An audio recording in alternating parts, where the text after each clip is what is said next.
आपण सेकंड्स आणि मिनिट्समध्ये वेळ मोजतो. पण तुम्हाला माहिती आहे का? वैदिक कालगणना ही डोळ्यांच्या पापण्यांची उघडझाप करण्यासाठी जितका वेळ लागतो, तिथपासून सुरू होते आणि थेट ब्रह्मदेवाच्या दिवसांपर्यंत जाऊन पोहोचते. वैदिक कालगणनेतील सर्वात लहान एकक आहे निमिष, म्हणजे डोळ्याच्या पापण्यांची उघडझाप करण्याइतकाच वेळ. 15 निमिष मिळून एक काष्ठा होते. अशा 30 काष्ठा मिळून एक कला तयार होते. आणि अशा 30 कला मिळून एक मुहूर्त होतो. एक मुहूर्त साधारण 48 मिनिटांचा असतो.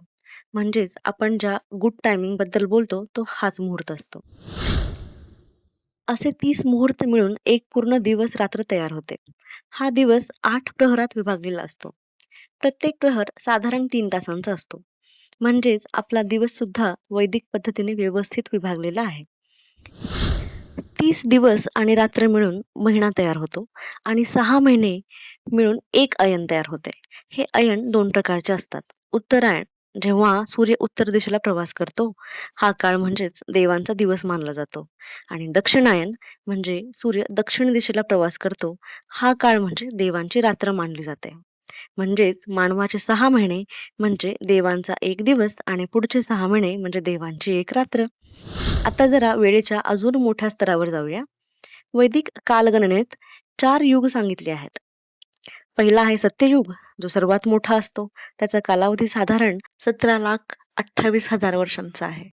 दुसरा आहे त्रेतायुग, त्यापेक्षा थोडा कमी कालावधीचा, ज्याचा कालावधी 12,96,000 वर्षांचा आहे.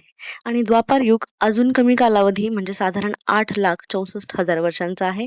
आणि सर्वात शेवटी कलियुग, जो सर्वात छोटा आहे, त्याचा कालावधी 4,32,000 वर्षांचा आहे. प्रत्येक युगाच्या आधी आणि नंतर संध्या आणि संध्यांश असतो. हा म्हणजे एका युगातून दुसऱ्या युगात जाण्याचा संक्रमण काल. ही चारही युग मिळून तयार होतं एक महायुग. एका महायुगाचा कालावधी साधारण 43,20,000 वर्षांचा असतो. अशा 1000 महायुगांचा मिळून बनतो ब्रह्मदेवाचा एक दिवस. याचा कालावधी साधारण 4,32 अब्ज वर्षांचा असतो आणि तेवढीच त्यांची रात्रही असते. ब्रह्मदेवांच्या एका दिवसात 14 मन्वंतर असतात आणि प्रत्येक मन्वंतरात सृष्टीची नवीन चक्रे सुरू होत असतात.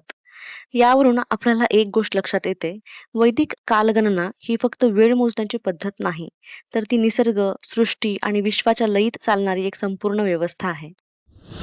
याच विषयावर आधारित पुढील व्हिडिओमध्ये आपण पाहणार आहोत विज्ञानातील एक महत्त्वाचा कॉन्सेप्ट, टाइम डायलेशन किंवा कालविस्तार, आणि त्यावर आधारित श्रीमद भागवत महापुराणातील एक अतिशय सुंदर कथा.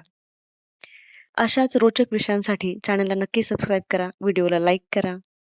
Thank you.